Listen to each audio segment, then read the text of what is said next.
Bismillahirrahmanirrahim. Alhamdulillahirabbil alamin. Wassalatu wassalamu ala asyrafil anbiya wal mursalin wa ala alihi wa sahbihi ajma'in. Subhanaka la ilma lana illa ma 'allamtana innaka antal alimul hakim. Wa la hawla wa la quwwata illa billahil aliyyil azim. Saudara dan saudari sekalian, pertama-tama kita mengucap syukur kepada Allah Subhanahu wa taala dengan kesyukuran yang tidak terhingga banyaknya di atas segala limpahan nikmatnya dan rahmatnya kepada kita semua, khususnya nikmat Islam yang kita miliki ini, dan juga nikmat Al-Quran yang berada di hadapan kita semua. Kita masih lagi dalam surah Al-Qamar. Kita akan mulai baca ayat yang ke-18 ayat yang ke-18 daripada surah Al-Qamar, juzuk yang ke-27.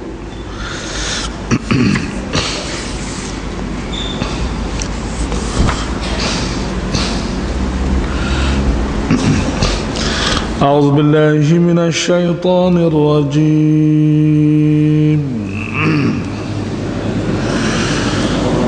بسم الله الرحمن الرحيم.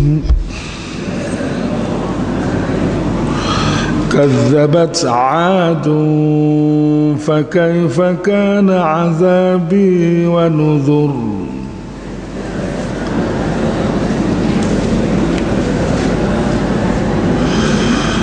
إنا أرسلنا عليهم ريحا صرصرا في يوم نحس مستمر.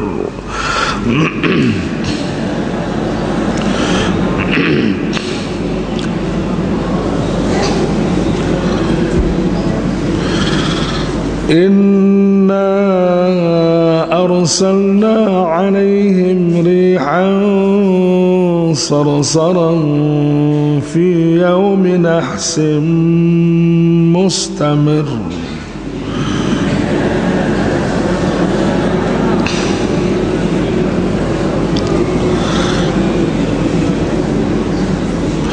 تنزع الناس كأنهم أعجاز نخل منقعر.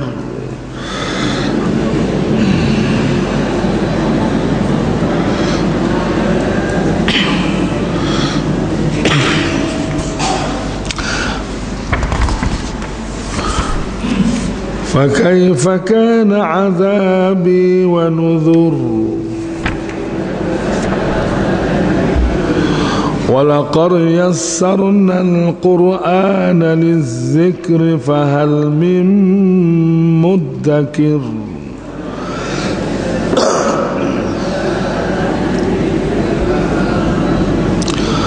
كذبت ثمود بالنذر.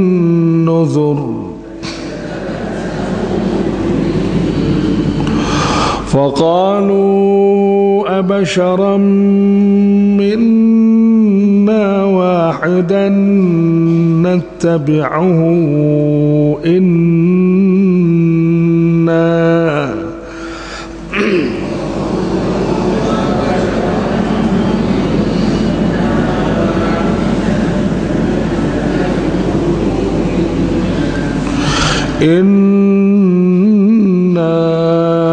إذا لفي ضلال وسعر.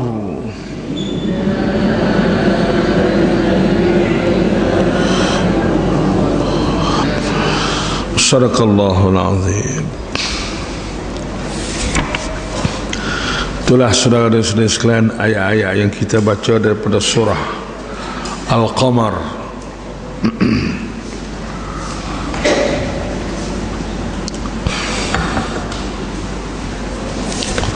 Surah yang ke-59 dalam siri pengajian kita ini.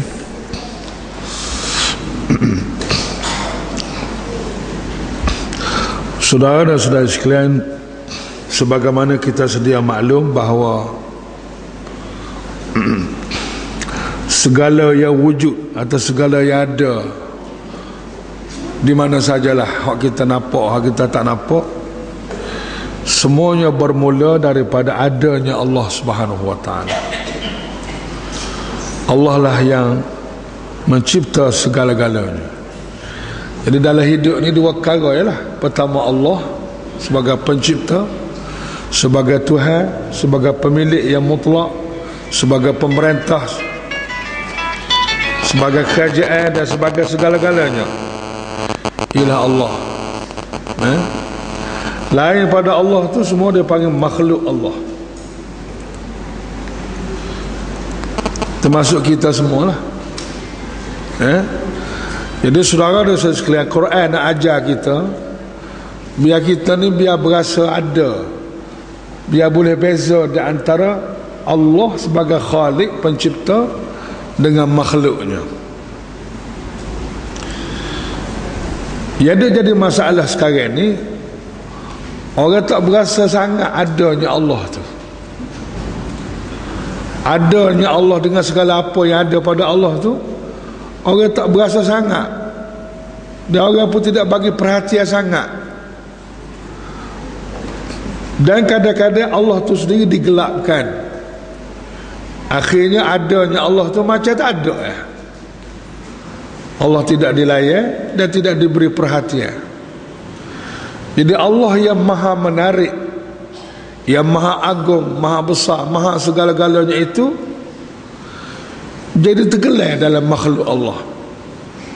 Allah yang maha tertarik itu tidak menarik perhatian manusia itu sendiri. Itu satu kemalangan sebenarnya. Akhirnya manusia tak perasa ataupun tidak terasa sangat adanya Allah. Ya, dia terasa benarnya adanya makhluk Allah ya. Terutama makhluk Allah dalam bentuk harta benda. Ya, dia berasa ada manfaat, ada faedah, dia boleh membantu dia. Jadi Quran nak ajar kita supaya kita ni biar reti mengurus perasaan kita, supaya kewujudan yang mutlak iaitu Allah Subhanahu wa taala itu dirasai sepenuhnya. Allah dengan segala apa yang ada pada Allah itu.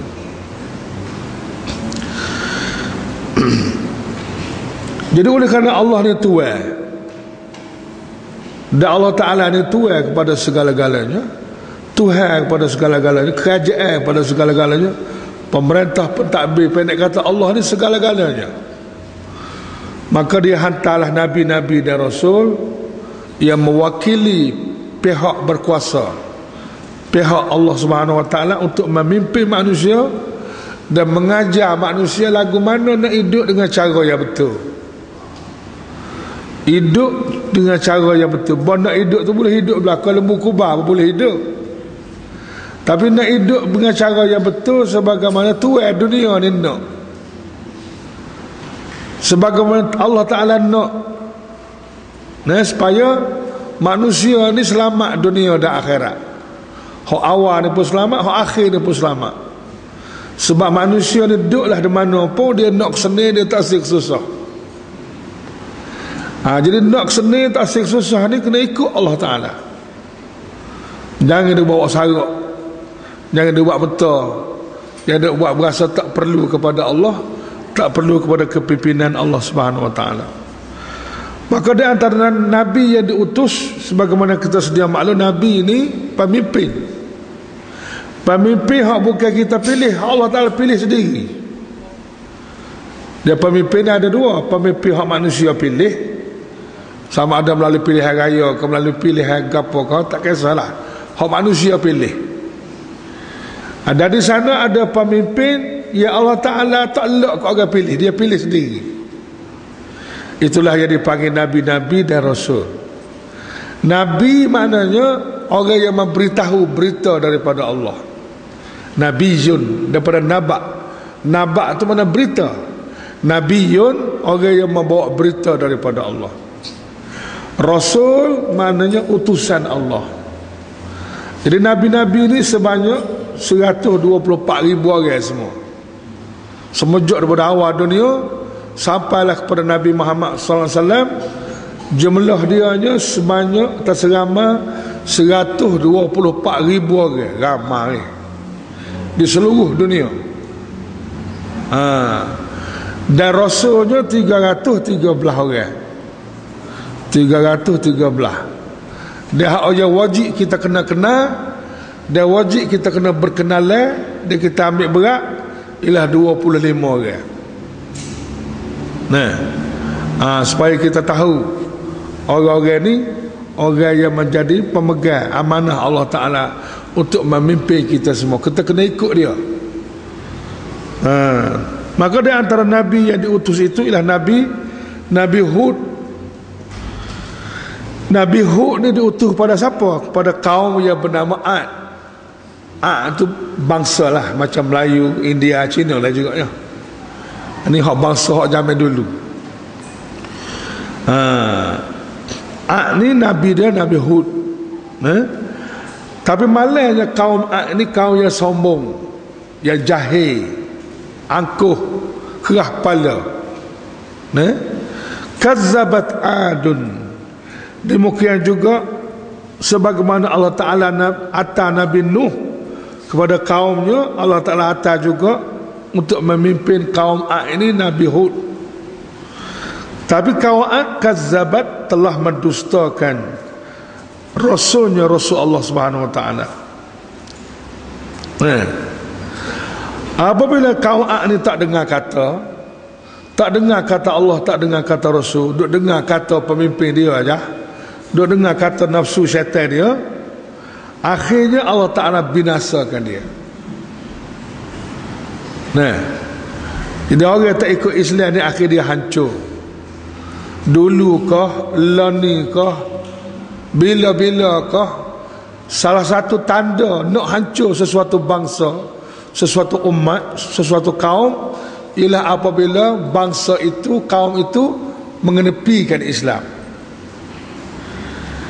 Jadi kalau kaum tu, bangsa tu tak era ke Islam, wakhianat ke Islam, tak cara ke Islam, atau menghina Islam, itu tanda-tanda nak bahaya tanah lah tu. Bahasa Kelantan kata nak bahaya tanah. Dia panggil binasa. Supaya dengan kaum Ad lah juga ya. Ini sejarah. Sejarah ni untuk guru kita. Kita kena belajar daripada sejarah, berguru kepada sejarah. Jadi salah satu daripada cara kita berguru dengan sejarah ni ialah kita ambil hak molek-molek daripada sejarah, kita ulangi semula. Dan hak tak molek, benda hak lemah jangan diulangi. Jangan mengulangi kesilapan kaum-kaum dan bangsa-bangsa dan umat-umat yang penuh silap satu masa dulu. Boleh diulang je. Kalau diulang kesilapan yang sama, maknanya cari naah yang sama lah. Sebab peraturan Allah tu tetap untuk orang zaman dulu dengan untuk orang zaman lain ni supaya peraturan Allah tu. Fa kaifa kana, maka perhatikanlah kaifa, bagaimana kana azabi, buruknya azabku, wa nuzur, dan kesan amaran-amaranku.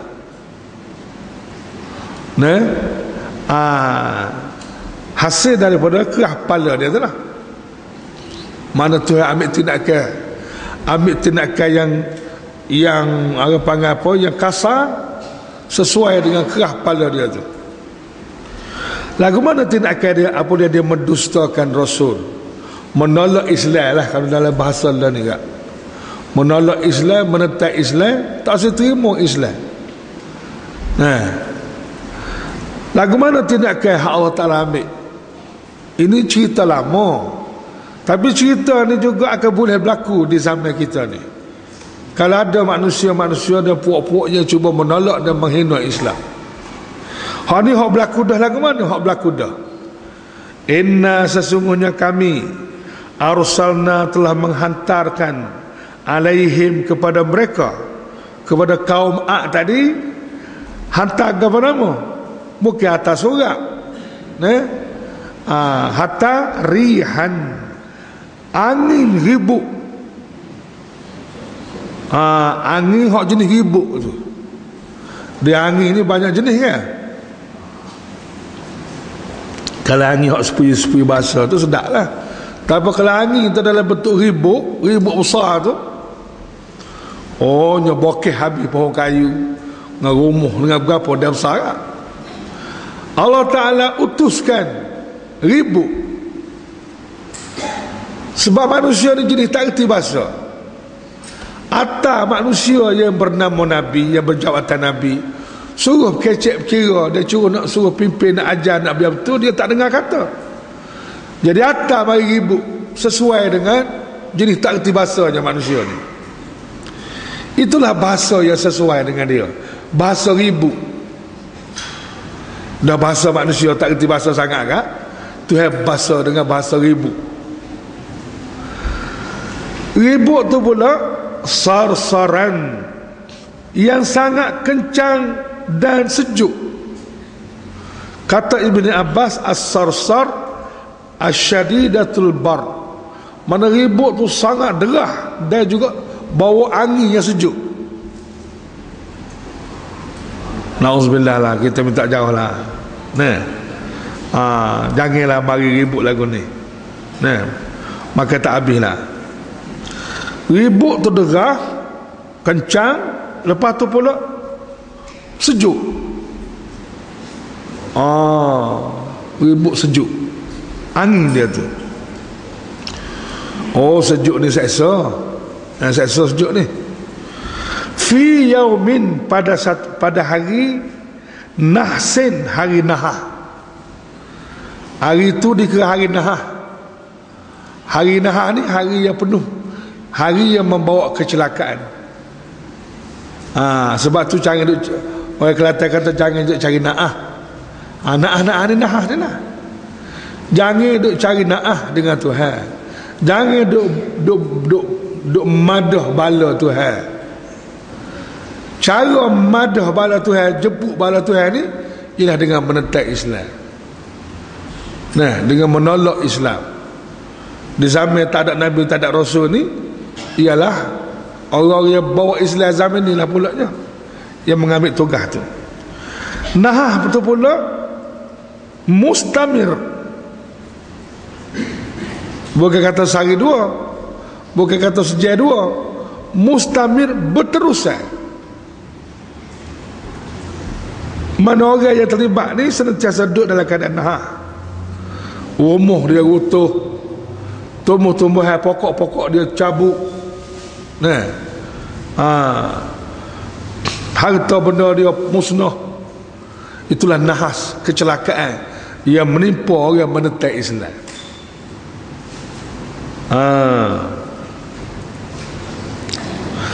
Berterusan itu setara mana lah. Bapa dia panggil nahas dan kecelakaan yang berterusan.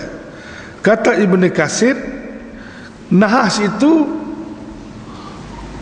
membawa kecelakaan dan bawa azab kepada manusia yang menentang Islam ni. Berterusan bukan setakat atas dunia, sampai ke akhirat dia duduk dalam keadaan nahas. Atas dunia pun duduk dalam keadaan azab kerana nahas bala Tuhan ni. Boleh dia mati, maknanya sambung pula dengan azab di akhirat pula, azab dalam kubur dan sebagainya. Mana orang yang menentang Islam duduk dalam keadaan nahas, duduk dalam keadaan susah sama-sama. Itu dia. Jadi azab itu bersambung daripada dunia sampai ke akhirat. Itulah satu nahas yang sangat berbahaya. Dan kita jangan nak cari nahas dengan Tuhan, tak ada. Tak sedar buat betul lah, tak sedar buat keras kepala dengan Allah Ta'ala. Tak benar kita, tak benar kita. Kita ni siapa sebenarnya? Ini buat keras kepala tu lah. Dan kuatnya nahas ataupun ribut ni, tanzi'un nas.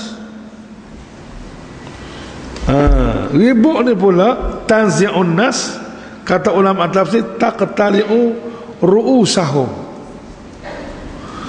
Kuat tak kuat ribut ni, tanzi'un nas, mencabut an-nas. Dalam tafsir kata hang sampai cabut kepala. Kepala kita ni payah nak cabut nah, payah kalau bawa. Tapi dah ayat betapa kuatnya ribut tu. Tanzi'un nas, mencabut kepala manusia. Kepala ni cabut supaya sotung dia. Boleh bayanglah setara mana kelajuan angin tu sendiri, kuatnya angin. Hang siapa hok ada kepala tu cabut. Dah cabut kepala kan, habis dah lah. Jadi macam sotung bapa ya tu lagi cabut kepala tu. Kerana kepala ni lah hak menentang Islamnya. Kepala ni lah hak kerah kepala selama ni. Hak duk meta, hak duk ganah, duk lawan Tuhan, lawan Nabi, lawan Islam ni. Kerana ki ada kepala ni dah lain sangat, Tuhan cabut kepala dia tu. Lawan manusia dia cabut kepala kan. Tak habis-habis lah ceridiknya. Nak tua-tua sekali dah. Lagu mana cara supaya lagu mana? Ka'annahum, seolah-olah mereka itu a'jazu nakhlin. Angin tu segi mencabut kepala orang, seolah-olah mereka itu gugur bergelimpangan, seolah-olah a'jaz, batal-batal nakhlin, pohon tama, munqair, yang terbokeh, yang terbungkar. Pohon tama hak bahaya keribut, hak terbokeh daripada bombing tu, cabut daripada bombing tu. Begitulah manusia yang duduk di situ, kawasan tu hak kena azab ni, terbokeh apa supaya dengan pohon tama terbokeh daripada bombing, cabutnya kepala dia tu. Supaya dengan pokok-pokok tama yang terbokeh dan terbongkar daripada akar umbinya. Begitu ya. Jadi jadilah dia mayat-mayat yang putus kepala. Allah, kita tengok sekali-sekala mayat hak aksiden putus kepala berasa kadang-kadang setengah-setengah mayat tu orang hak aksiden berat kan, kepala putus ada. Tapi seorang dia ya, ataupun tidak ramai kan, ataupun kalau sebuah kereta ni ramai ni, bukan seorang dua ni, satu puak, satu kaum, satu geng, satu masyarakat lah, satu negeri, gitu. Kata ulama tafsir, bapa Allah Ta'ala buat perbandingan dengan pohon tama. Allah Ta'ala buat bandingan ke pohon tama tu buat apa? Dia cabut kepala dia macam pohon tama terbokeh daripada bumi. Kepala dia cabut. Mampu kerah lah. Kalau pokok kan mampu kerah dah lah, kata cabut gitu kan. Orang pun supaya juga mati. Ya Allah Ta'ala buat perbandingan dengan pohon tama ni kerana manusia ni pada masa tu dia besar. Dia besar lah, lepas tu tinggi, orangnya tinggi macam pokok tama. Tapi dia tak sebutlah berapa inci tinggi ni. Tapi dalam ayatnya zaman tu saiz manusia ni besar. Lepas tu tinggi orangnya. Sebab tu Allah Ta'ala buat perbandingan dengan pokok tama. Dia saiz manusia asalnya 70 kaki. Saiz Nabi Adam kan. 70 kaki ni tinggi tinggi mana agak-agak pokoknya kan 70 kaki dia punya tinggi.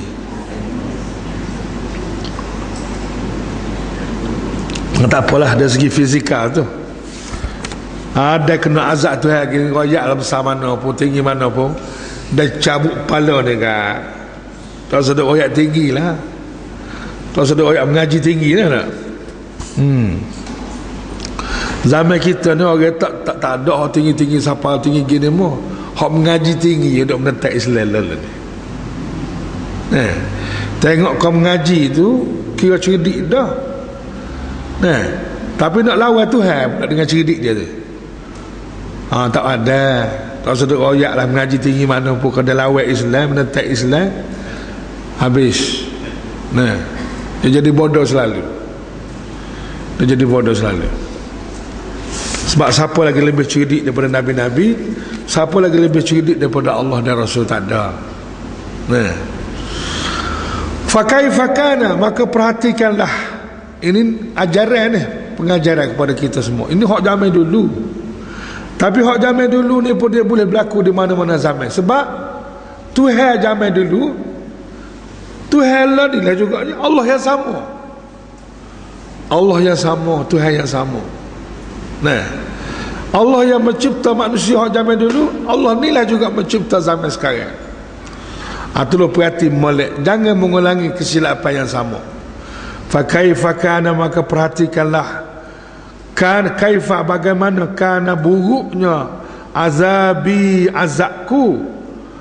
Tuhan ni tidak, Tuhan yang maha pengasih, maha penyayang ni, kalau dia marah, dia bertindak, maka tak habislah. Wa nuzur, dan juga kesan-kesan amaranku. Jadi Allah dah beri amaran, wakah pada juga.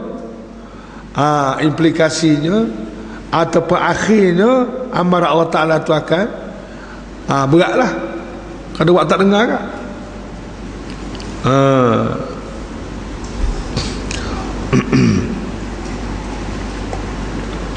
Jadi zaman kita ni pun Allah Ta'ala juga beri amaran. Jangan deraka ke Tuhan, jangan syirik, jangan kufur. Banyak amaran-amaran dalam Quran kan? Jangan, itu amaran. Jadi kalau amaran-amaran ni tak dengar juga, bertemu dengan gerak lah.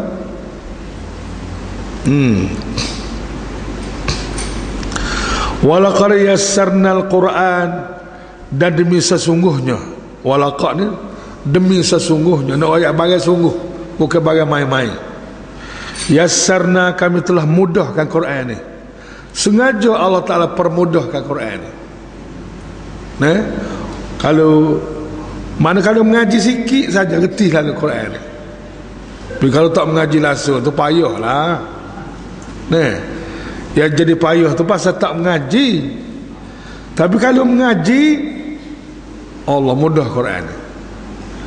Sebab Quran ni dia terdiri daripada huruf. Nah, huruf campur huruf jadi kelimah, kelimah campur kelimah jadi ayat, ayat campur ayat jadi gaya bahasa. Dalam huruf, dalam kelimah, dalam gaya bahasa ini mengandungi pengajaran-pengajaran dan makna-makna. Tapi kena belajarlah, kena belajar huruf Quran, kena belajar kelimah Quran, makna-makna Quran, istilah-istilah Quran. Nah, patut ayat-ayat Quran, gaya bahasa Quran, hukum-hukum Quran, dia kena mengaji lah. Barulah dia jadi mudah. Sebab Allah Ta'ala sengaja mempermudahkan Quran ni. Tapi kalau tak mengaji langsung, waktu yang payah tu.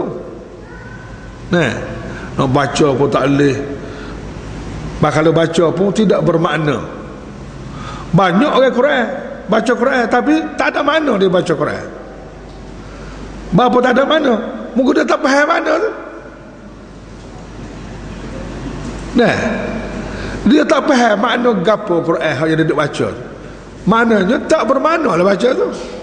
Bukan tak ada faedah, tak bermakna. Sebab dia baca Quran tak reti gapo satu. Baca surah khabar pun reti. Baca Quran tak reti, tidak malu bagi tu. Tak boleh kita sebab tu amat tekan benar. Tuan-tuan semua kena cari kat Quran sebuah tafsir Quran ni, biar jadi saksi kepada kita di akhirat nanti bahawa kita ni mengaji Quran.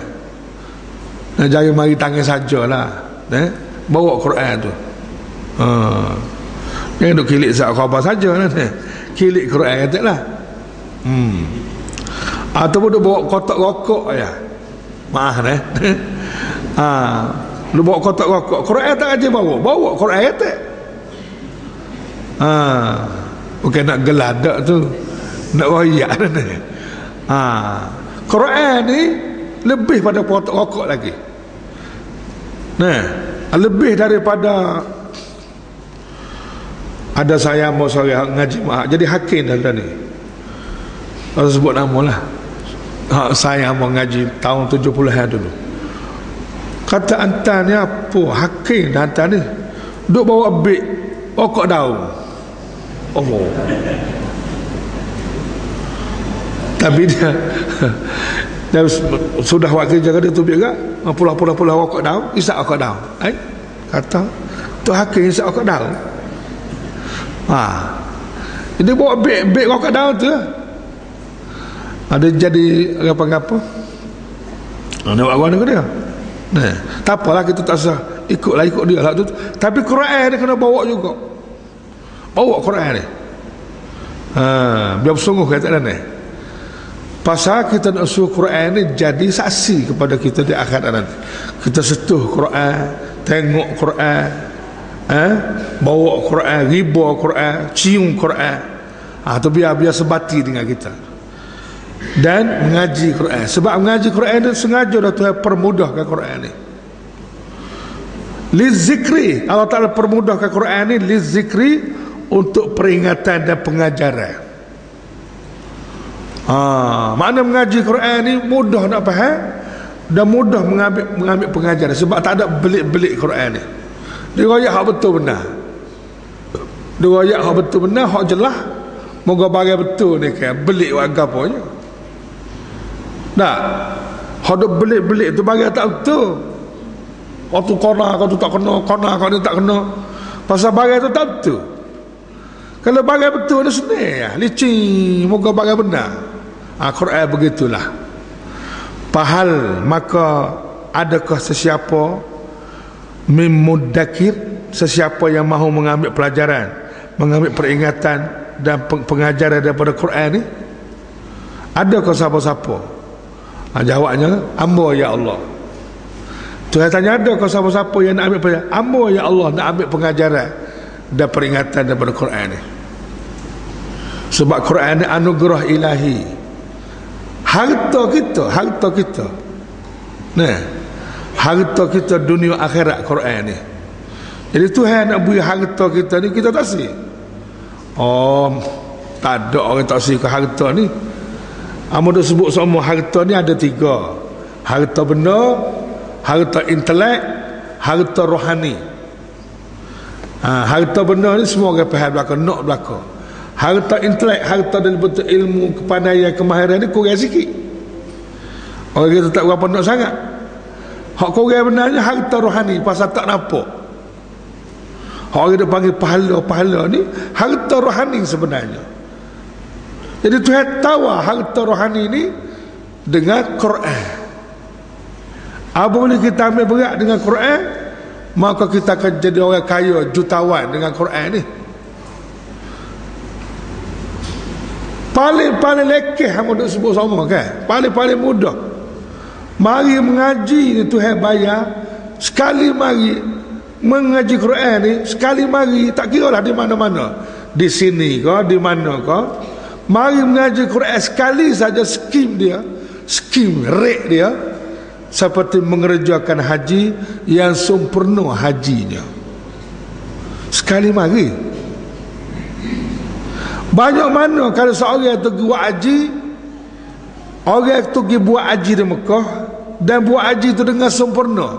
Banyak mana agak-agak harta yang dia dapat, harta rohani ataupun pahala yang dia dapat. Maka banyak itulah juga orang mengaji Quran dengan hanya bermodalkan sekali mari je. Dah. Mahal Quran ni, memang mahal. Rate dia tinggi. Skim dia tu, skim bayaran tu tinggi. Ini harta kita. Pahal mimudakir, maka adakah siapa-siapa yang nak ambil pelajaran dan peringatan pada Quran ni? Kita kena pakat sanggup lah pertanyaan Allah Ta'ala ni. Ada ya Allah. Siapa dia? Apa? Nah, dia tanya ada ke orang yang nak? Ada. Siapa dia? Apa? Nah, keluarga apa?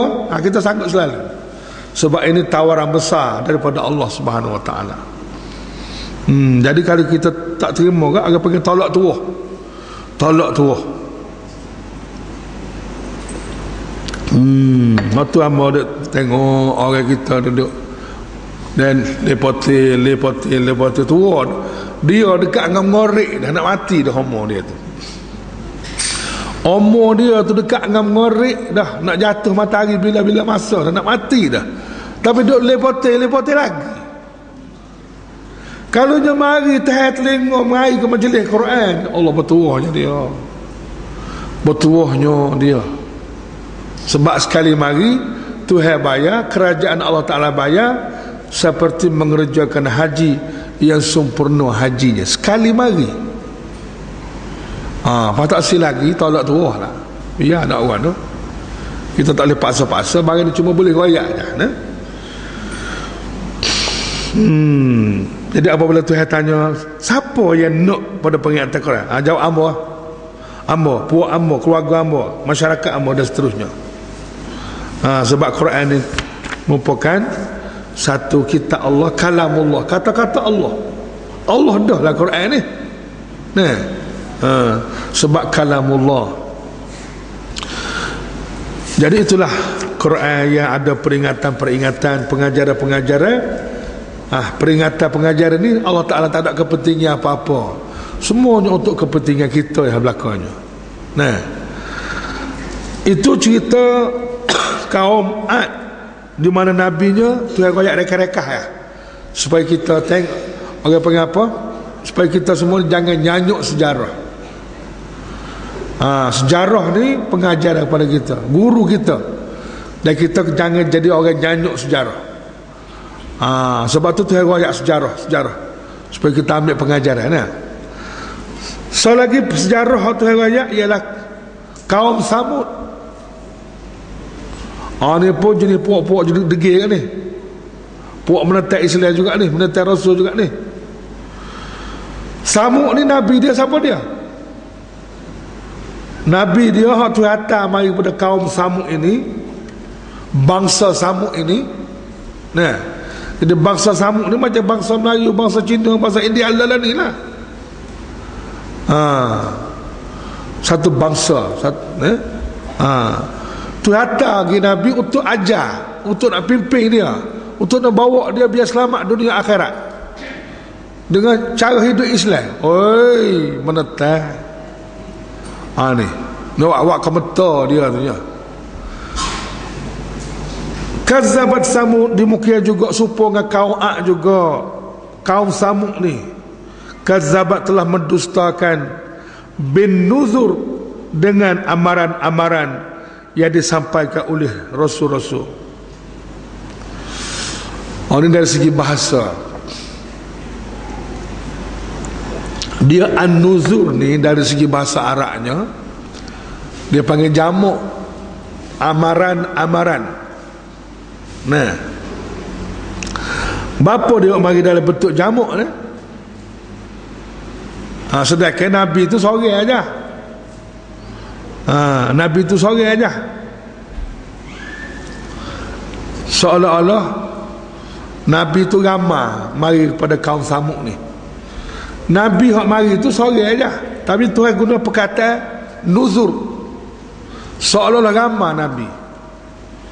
Ini dari segi bahasa Arabnya memberi makna Naoyak ni Nabi ni walaupun seorang, siapa-siapa yang menentang seorang Nabi, siapa-siapa yang menentang seorang Nabi, supaya dia menentang semua Nabi. Siapa-siapa yang mendustakan seorang Nabi, seolah-olah dia mendustakan semua Nabi. Naoyak Nabi ni start Nabi ada siapa Nabi Muhammad, sama saja, ajaran itu sama, hak dia bawa daripada Allah Ta'ala itu sama. Jadi kalau siapa dia menentang Nabi seorang aja, berarti dia menentang semua Nabi. Supaya Yahudi dengan Kristian, dia boleh terima Nabi Musa, Yahudi. Kristian dia boleh terima Nabi Isa. Nabi-Nabi lain pun dia boleh terima, Nabi Ibrahim dia boleh terima. Tapi dia tak boleh terima Nabi Muhammad. Nabi Muhammad dia tak boleh terima. Jadi apa dia menentang Nabi Muhammad, walaupun seorang aja, seolah-olah dia menentang semua. Tu kaedah dia gitu. Sebab Islam ni dia tak boleh pisah-pisah. Nabi ni pun tak boleh pisah-pisah. Dia kena terima, kalau nak terima, terima semua. Islam pun gitu juga. Islam begitu juga. Islam ni dia kena terima semua, tak boleh mai pilih-pilih. Kalau tolak satu saja, katalah 99% dia terima Islam, tapi 1% dia tak boleh terima, berarti dia menolak Islam semua sekali. Katalah semaya, poso, gapo dia terima belaka, hak lain terima belaka, bak hudud sebutir tak boleh terima. Bak hudud tak boleh terima. Nah, kalau dia tak boleh terima bak hudud, berarti dia menolak semua Islam juga. Sebab Islam ni kalau tolak sikit saja, supaya tolak semua. Tu ingat molek ni.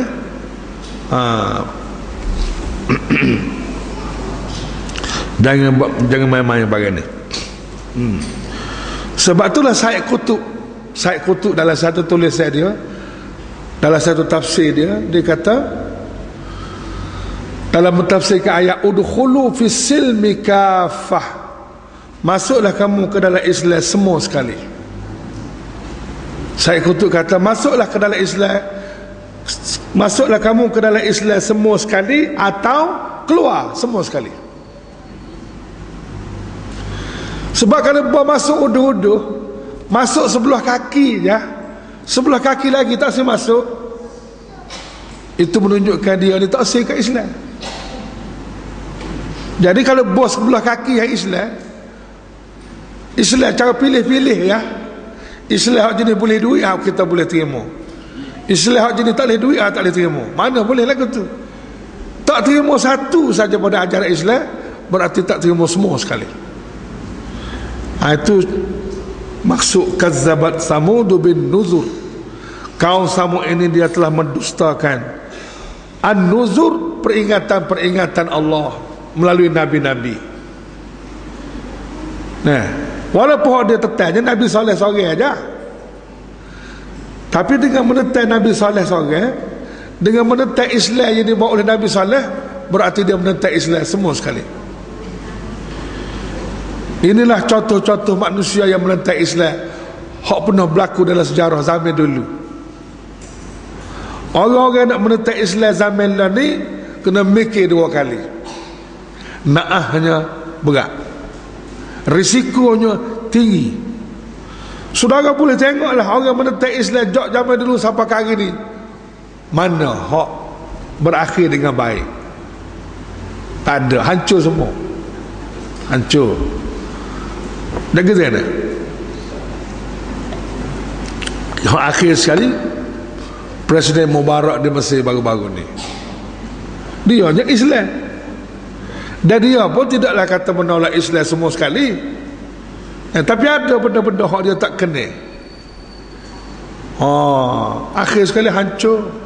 Walaupun dia mempunyai tentera yang ramah, kekayaan yang hebat, hancur. Lalu dia duduk dalam jail, duduk dalam keadaan sakit, dalam penjara.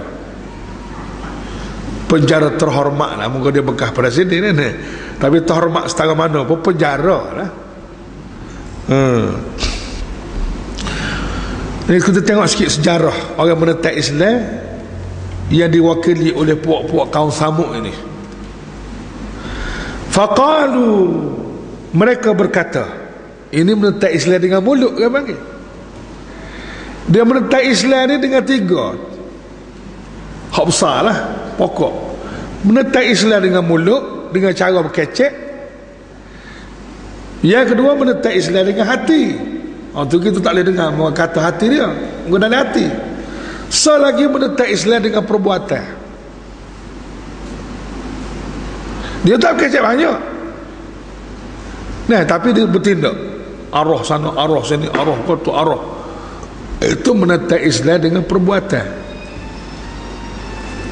Siapa-siapa menentang Islam dengan tiga ni, keluarlah dia daripada Islam.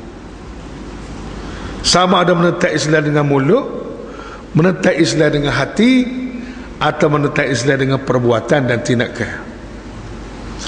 Cuba tengok kata-kata dan juga ucapan yang digunakan oleh orang menentang Islam zaman dulu. Pak kita boleh bandinglah dengan orang tak Islam dengan zaman kita ni. Boleh banding. Hak ni hak zaman dulu, hak ni halal ni. Nah.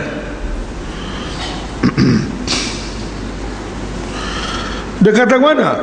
Abasharun minna, patutkah kita ni duk turuk? Bashara ni manusia, minna daripada jenis kita juga. Nattabi'uhu tu kita ikut. Nattabi' tu patutkah kita ikut? Bashara tu manusia, minna ni daripada puak kita atau jenis kita. Seorang wahidan tu seorang. Dalam bahasa Arab ni lain sikit patutkah kita duk ikut manusia hak jenis kita juga? Ni ayatnya dia melihat Nabi Saleh ni mendakwa jadi Nabi, apa lebih dia ya? Nabi Saleh ni mendakwa dia ni utusan Allah, Nabi yang dihantar oleh Allah untuk memimpin kita semua, untuk mengajar kita, mendidik kita. Apa lebih dia dia sumpahkan kita ya. Nah, bapa kita kena ikut dia ni di antara bahasa-bahasa yang digunakan oleh orang yang tak Islam zaman dulu. Nah,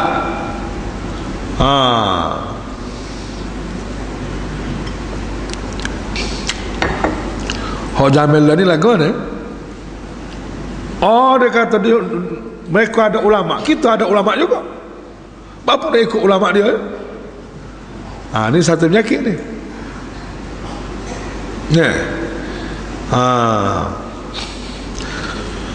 Nak wayak angkuhnya, sombongnya, tak sikut orang.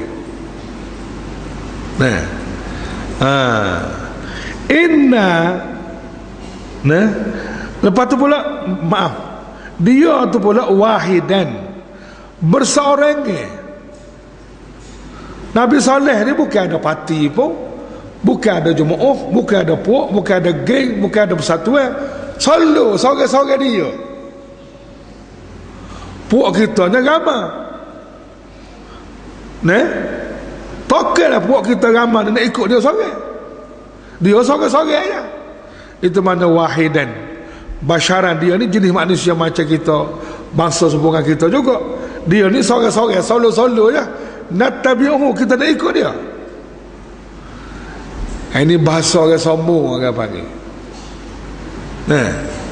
Dia benar-benar ni tak nanti keramah seorang pun kita kena ikut. Muka bagai benar. Dia kalau ramah pun tak betul, karuk tak boleh ikut. Itu dasar dalam bab ikut ni. Kita wajib ikut hak sebenar. Walaupun orang bawa hak sebenar tu seorang aja. Tak ada pengikut ramah, tak ada tak ada gapo semua sekali. Bapa kita nak kena ikut orang ramai? Bapa apa nama tu benar ataupun salah ni ditentukan oleh ramai tak ramai. Kalau ramai pun dah salah. Dia bagi kebenaran ni, dia tidak macam demokrasi. Kalau demokrasi dia kira hak ramai tu betul. Jadi kalau hak ramai betul kak, puak Nabi Saleh hak betul ya. Dan Nabi Saleh ni kalau masuk pilihan raya, ialah deposit ni. Moga dia seorang ya, tak ramai. Tapi nilai dan dasar kebenaran ni, dia tidak ikut ramai tak ramai. Dia kira betul tak betul. Dia betul tak betul ni dia berdasar kepada siapa? Berdasar kepada Allah Subhanahu Wa Taala. Hak Allah Taala royak telah hak betul. Hak berlawangan dengan Allah tu salah, tak kira ramai tak ramai. Itu dasar dia. Jadi puak-puak ni kata patutkah kita ikut dia, sebab dia pun supaya kita juga. Pada dia ni wahidan, sorang-sorang aja. Mari nak ajar kita, mari nak paksa kita, mari nak beritahu kita. Jika demikian, sesungguhnya kita ni lafizan, kalau begitu ni makna kalau kita ikut dia, lafi dalalin, kita berada dalam keadaan sesat. Wasu'ur, dalam keadaan gila. Gila kita nak ikut dia. Kita ramai dia seorang, kita nak ikut dia. Gila kita, gila buat kita ni, sesak buat kita ni. Begitu. Jadi maknanya dia tak sel ke sesak ni. Dia tak sel ke gila tu. Sedangkan sesak dengan gila ni, dia tidak terikat dengan ramah tak ramah, dia terikat dengan betul tak betul. Jadi kalau tak betul tu dia panggil sesak, kan? Kalau tak betul tu dia panggil gila je. Gong je. Walaupun ramah. Aulqiya, tidaklah patut di wahyu dan peringatan itu. Ulqiya diturunkan. Az-zikru tu makna peringatan daripada Allah, wahyu lah. Patutkah aulqiya zikru alaihi, tidaklah patut wahyu dan peringatan itu diturunkan kepadanya. Dia komen lagi, bapa wahyu Allah Ta'ala, peringatan Allahnya duk lalu kot Nabi Saleh je. Siapa begitu mana? Mana pelantikan Nabi tu pun dia query lagi. Aulqiya zikru alaihi min bainina, padahalnya ada lagi orang-orang yang lebih layak yang ada di antara kita. Sebab Nabi Saleh ni orang miskin, orang yang suasana hidupnya tidaklah mewah sangat. Sedangkan puak-puak kita ni ada orang kaya, lebih kaya pada dia lagi, lebih hebat pada dia lagi. Bapa pergi pilih dia jadi Nabi ya? Bapa tak pilih puak-puak kita hak kaya-kaya ni? Bala jenis orang lagu ni. Dia berasa orang kaya tu lah hak patut jadi pemimpin. Jadi kalau main kaya lah jatuh pemimpin, Nabi Muhammad tak layak sikit abuk jadi pemimpin. Tidak gitu ni. Nabi-nabi ni biasanya di kalangan orang tidak berharta benda, kecuali beberapa nabi saja orang kaya-kaya. Kebanyakan nabi ni orang biasa, orang yang tak ada harta benda lah maksudnya. Dia kata apa dia pilih Nabi Saleh, sedangkan puak kita lebih hebat pada dia lagi. Bapa tu yang tak pilih? Bapa duk petikai hak kerjaan tu hanya, ni bukan kerjaan abang ni. Pilihan Allah pun dia duk petikai lagi. Nak ayat betapa kafirnya dia. Hak Tuhan buat keputusan pun dia query lagi. Dan buat query menentang keputusan Allah ni kafir je tu memang.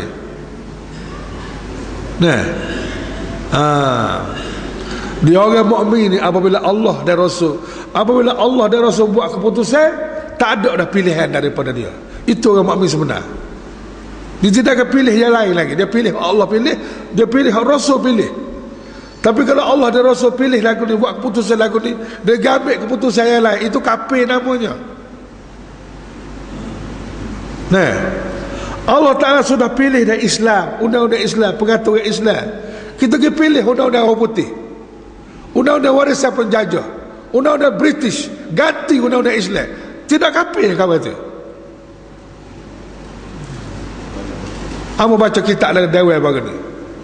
Satu kitab yang tulis oleh seorang Profesor Dr. Mubarak. Dia kata, apabila seseorang itu memilih undang-undang yang bertentangan dengan Islam, dengan mengenepikan undang-undang Islam, itu adalah kufrun sarah, kufur, kafir nyata-nyata. Tak boleh kacau banyak dah. Allah Ta'ala pilih Quran, pilih Islam sebagai undang-undang. Kita buat hak ni, dia ambil undang-undang hak orang putih ni, hak warisan orang putih ni, perang pula sama hak. Apabila orang undang-undang hak sesak ni hidup paksa terhadap orang Islam, orang Islam nak hidup dengan undang-undang Islam, dihalal. Perang lah. Mula-mula perang mulut dulu. Awak nak hidup dengan undang-undang putih, nak berasa orang putih boleh tupai dunia akhirat kan? Dikomong lah. Tapi jangan dihalal orang Islam untuk hidup sepenuhnya dengan undang-undang Islam. Ni hidup dia sesak dah dengan undang-undang putih, nak pasal kita sesak semua dia kata. Ini masalah ni. Profesor Dr. Yusuf Qardawi kata, manittaba'a ghaira manhajillah, siapa-siapa ikut peraturan yang lain daripada Allah, undang-undang yang lain daripada Allah, faqad asyrak, maka sesungguhnya dia telah mensyiriki Allah. Syirik namanya. Syirik yang paling besar di Malaysia ni ialah syirik menduakan undang-undang, terutama undang-undang jenayah. Buat undang-undang Islam, ambil undang-undang kafir, undang-undang warisan penjajah tu, letak dia tinggi-tinggi, daulatkan dia, hingga sampai mana-mana undang-undang yang bercanggah dengan dia, Islam kena kalah. Itu adalah syirik. Sebab tu Ahmad kata inilah syirik yang terbesar di Malaysia, dipanggil syirik nasional. Oh, syirik ni payah nak buat sebab dia baji dengan undang-undang. Tak kena cara dengan kita-kita sekali masuk J. Sebab dia kuat, dia berdaulat. Pasal apa dia yang berdaulatkan undang-undang kafir ni?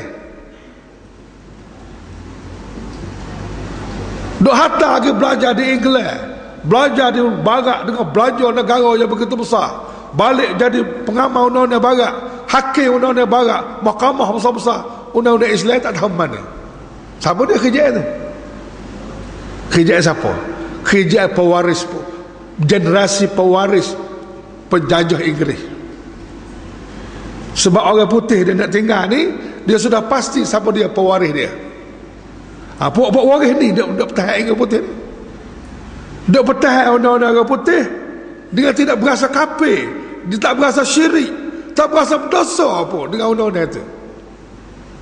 Dia sudah mati rasa. Kalau tua-tua sokong juga, dengan tua-tua semua terjun neraka sekali. Halah kan? Na'udzubillah min zalik. Gede sokong undang-undang syirik ni. Dia cuma orang Melayu dia mengaji tak habis, ataupun tak mengaji langsung, ataupun mengaji sekat jalan, tok guru mati, tak ada habis. Jadi bab syirik ni tak faham molek. Syirik dia berasa semua berala, semua tok bekong yang syiriknya. Dia tak berasa menduakan undang-undang ni adalah satu syirik yang besar. Sebab undang-undang Tuhan tidak boleh diduakan, tak boleh disama berdaulat dengan undang-undang yang lain. Dia kena berdaulatkan undang-undang Islam je. Undang-undang lain boleh juga kalau nak amal, tapi kena hak tidak bercanggah dengan dasar Islam. Boleh lah. Kalau hak bercanggah langsung tak boleh. Dia bagai kafir, bagai syirik, bukan bagai main-main.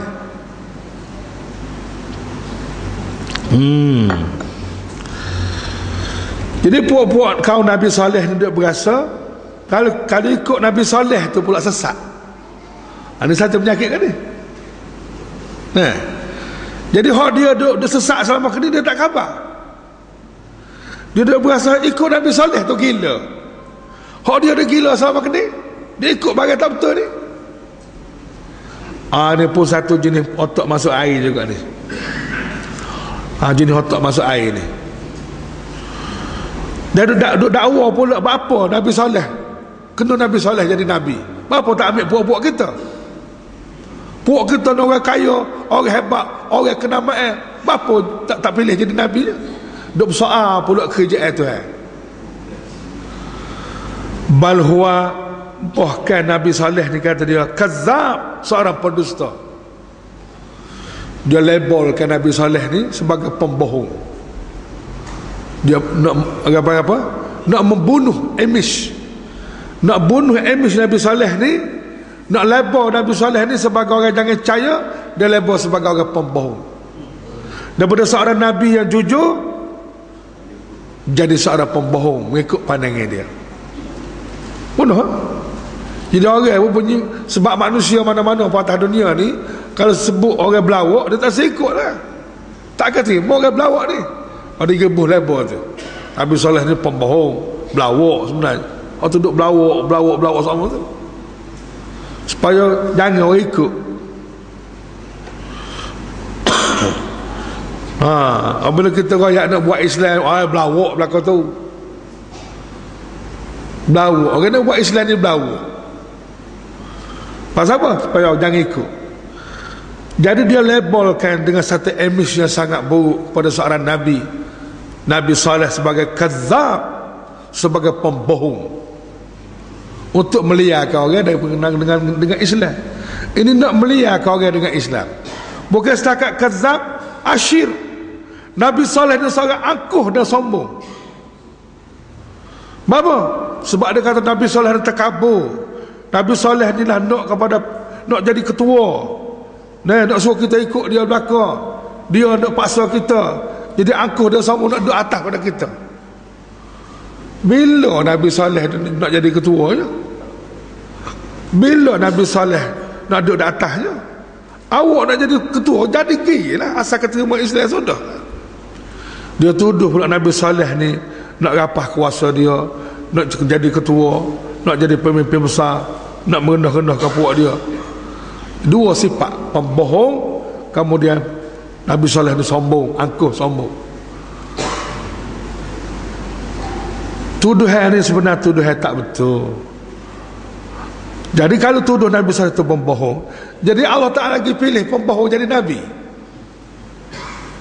Maknanya siapa dia tak betul? Allah Ta'ala tak betul dia pilih Nabi Saleh. Nabi Saleh ni pembohong, dia pilih jadi Nabi. Dia mencabar Allah Ta'ala balik. Orang cabar Islam sebenarnya, dia cabar Tuhan sebenarnya. Sebab orang cabar hudud lah. Hudud ni tak sesuai dengan Malaysia. No hudud in Malaysia. Tak ada hudud di Malaysia. Tak sesuai dengan Malaysia. Maknanya hudud ni Tuhan tak pandai dia buat hudud tak sesuai. Tak sempurna. Zalim, kejam. Maknanya dia mencabar Allah Ta'ala sebenarnya. Mana Tuhan dia tak cerdik, tak bijak lagi buat hudud ni. Sebab tak sesuai dengan Malaysia ni. Yang gila ke Tuhan halal dia.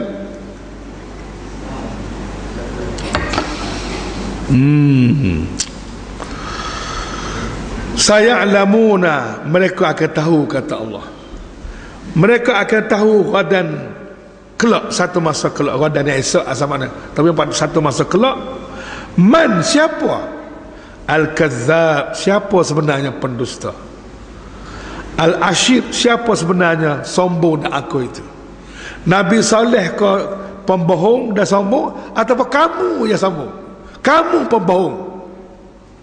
Itu Tuhan pula balah balik. Tuduh orang pembohong, tuduh orang sombong, padahal puak kamu lah pembohong saya. Sebab pembohong-pembohong ni ialah orang yang tak boleh terima hak sebenar, hidup bertahan benda karut. Itu mana pembohong.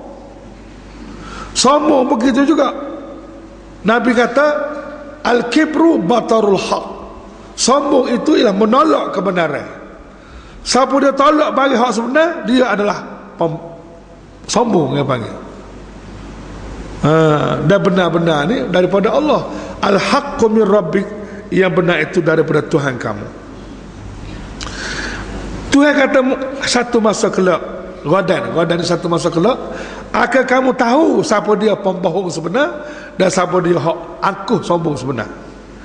Inna, sesungguhnya kami, mursilun naqah, kami nak uji siapa dia sebenarnya pembohong dan jahat ni. Kami hantar kepada mereka an-naqah, unta betina, fitnatan lahum, sebagai satu ujian bagi mereka. Ni lagu mana cerita ni? Cerita dia nak suruh Nabi Saleh ni dilihat oleh masyarakat sebagai pembohong, sebagai orang sombong, dan sebagai orang yang kalah dalam kerja dia ni. Dia pergi cabar benda hak bukan-bukan. Dia cabar lah ke mana? Ni pemimpin dia lah. Dia pergi cabar Nabi Saleh. Dia kata, wahai Saleh, kalau kamu ni betul-betul Nabi, utusan Allah, dan kamu ni Rasul, utusan Allah, kami nak minta supaya batu ni beranak tu unta. Dia pergi cabar tu bagai tak logik. Cikra kata Nabi Saleh tak mampu. Boleh Nabi Saleh tak mampu? Kami kata dah. Mana tak mampu pun, mana belawak lah tu. Dia nak buat tu lah. Nak poin itulah sebenarnya. Lagi kira mana ada kalau lembu beranak otor boleh kira ada. Nah, ada juga asahnya kan. Kalau lembu minta tubik otor, benar siapa? Ni batu suruh beranak tubik otor. Memang tak lagi sikit apa. Nak oyak sombongnya. Sombongnya cara cabar tu. Tapi Nabi Musa Nabi Saleh menyahut. Tak apa dia kata, biarlah. Aku menyahut. Lalu Nabi Saleh semaya hajat 2 rakaat. Ni bisa semaya hajat ni.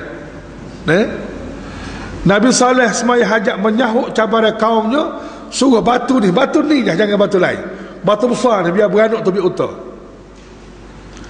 Nabi Saleh menyahut cabaran itu, lalu dia semaya hajat 2 rakaat, berdoa kepada Allah Subhanahu Wa Taala dengan sebagai seorang nabi, supaya Allah Taala guna kekuasaan dia supaya batu besar ni beranak tubik utara.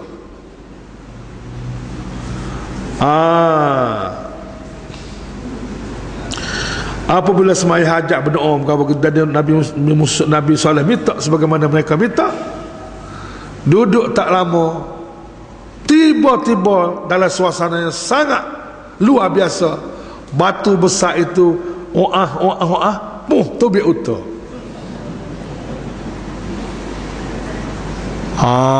Sudah kejalan. Terkejut besarlah dia nya. Puak-puak dia cabar tadi cekira kata kita cari cabaran tu hak Nabi Saleh tak mampu dah. Tapi Nabi Saleh dia tidak guna kuasa dia guna kuasa Allah. Ini kuasa Allah. Tapi jenis orang degil ni tak terima juga, tak berimeh juga.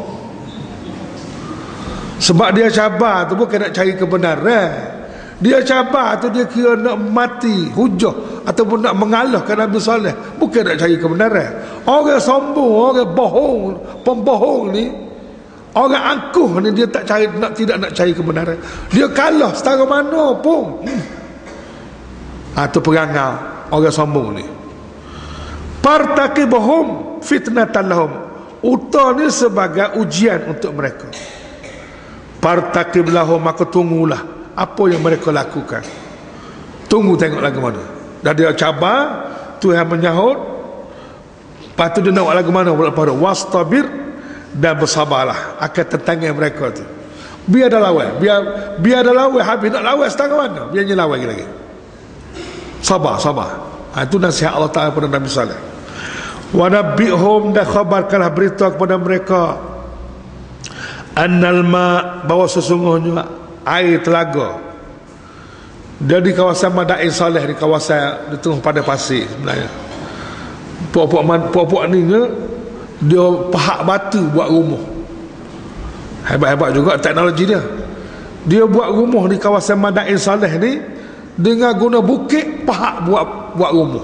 Sampai kalau ni ada lagi kawasan tu, dia gelar sebagai Madain Saleh, bandar Nabi Saleh. Allah Ta'ala cerita setelah utah ditubik, maka air kena bagi 2. Sumber air yang ada kawasan ni satu sumber saja. Oleh kerana kamu dah cabar Nabi Saleh, maka Allah Ta'ala perintah tolong beritahu kepada penduduk di sini, semua air yang ada sini kena bagi 2 dengan utah. Cari pasal tu. Annal ma, sesungguhnya air, wa nabbihum, khabarkanlah pada mereka bahawa sesungguhnya air telaga yang ini, annal ma qismatun, terbahagi 2, bainahum, di antara mereka dengan unta itu. Kullu syirbin, tiap-tiap bahagia air itu, muhtadar, dihadiri oleh yang berhak mengambilnya pada hari gilirannya. Catu kan. Hari ni dia unta, esok dia puak kamu penduduk tu. Jadi kena buat catu air. Berat dah lah. Puya time giliran hari hak utah minum habis air satu lagu tu. Tak minum air dia hari tu. Ni cari pasaran ni. Itu mana kullu syarbin muhtadar. Tiap-tiap hari tu kena bergilir. Cari pasal sangat. Punya tang tak ada uta, cabai ada uta kan. Nah, walau bagaimanapun ikut ulama tafsir, dia kata hari hak puak-puak ni, katalah hari ni giliran uta. Habis air minum satu lagu atau minum ke uta, jadi dia lagi perah susu uta. Perah susu besar uta ni, uta ni besar, perah susu minum susu uta. Lepas tu esoknya pula giliran dia, pokok dia pula air saja. Jadi uta tak ada air lagi tu, tak minum air lah, dia pergi perah susu juga uta tu. Jadi air pun boleh, susu uta pun boleh juga, tak apa lagi. Pana Daud kemudian setelah lepas mereka bosan dengan keadaan uta tersebut dan berkira hendak membunuhnya. Tak tahan main lagu ni, duk catu air dengan uta ni. Mu cari pasal pula, duk cari pasal sangat kan. Apa dah bosan duk catu air ni, gilir sari-sari ni, airnya payah kan, payah air. Lalu adalah puak-puak dia menyeru Pana Daud, mereka memanggil sahibahu, kawan-kawan mereka yang sanggup membunuhnya, bunuh uta tadi. Fata'ata, lalu ia pun bertindak sampai sampai dapat membunuh. Fa'aqar, aqar di mana dia bunuh dengan sembelih uta tu. Lagu mana? Hajam bunuh ni ketua dia nama Qudar. Bukan Gadar, jangan jadi tukang Gadar ni. Nama dia Qudar, bukan Gadar, Qudar. Qafda Ali Ra, Qudar bin Salif, si alif lepo Salif. Ini hak paling samseng sekali. Dialah yang mengepalai pasukan membunuh uta ni. Ada satu pasukan bunuh. Lagu mana cara dia bunuh? Disebut dalam kitab tafsir. Dia pergi di waktu malam, dia panuh uta ni. Tak nak panuh dulu. Tak dengan anak panuh, pokok dia lah, panuh uta tu menyebabkan uta tu letih. Kena panuh ke banyak lah ni. Panuh hingga sampai uta tu letih. Kemudian puak dia pula dia tebah kaki pula. Dia tebah kaki uta tu. Apabila tebah kaki uta tergebah, patah kaki, putus kaki gebah, maka dia sembelih. Itu mana fa'aqar, lalu uta tu disembelih. Fakana azabi wa nuzur, maka perhatikanlah bagaimana buruknya azabku dan kesan amaran-amaranku. Lalu Tuhan bertindak, sesungguhnya arsalna alaihim, kami hantar kepada mereka sayhatan wahidah, satu pekikan yang dahsyat. Sayhah ni tepik, tahu tepik. Dia sorga ni, kalau sorga manusia kuat dah, tapi kalau sorga petik kuat lagi kan. Petik pom sekali tu kadang-kadang pecah juga bunyi pada. Tapi sorga yang lebih kuat daripada petir lagi, sorga malaikat. Saya ada sini satu pekik siapa dia? Jibril bertepik sekali itu mati habis. Mana lebih kuat pada petir lagi sorga Jibril ni. Apabila Jibril bertepik sekali saja, putus takati, putus orang sarap, rebah mati selalu.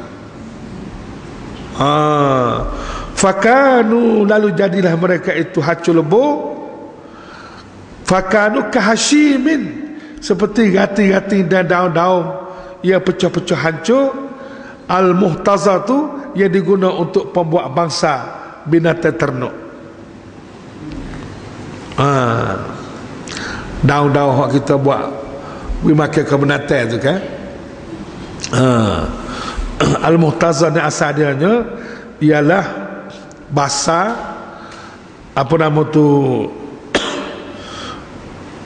yang dibuat untuk perah kambing dan sebagainya, Dia dibuat daripada kayu dan sebagainya untuk jaga kambing tu.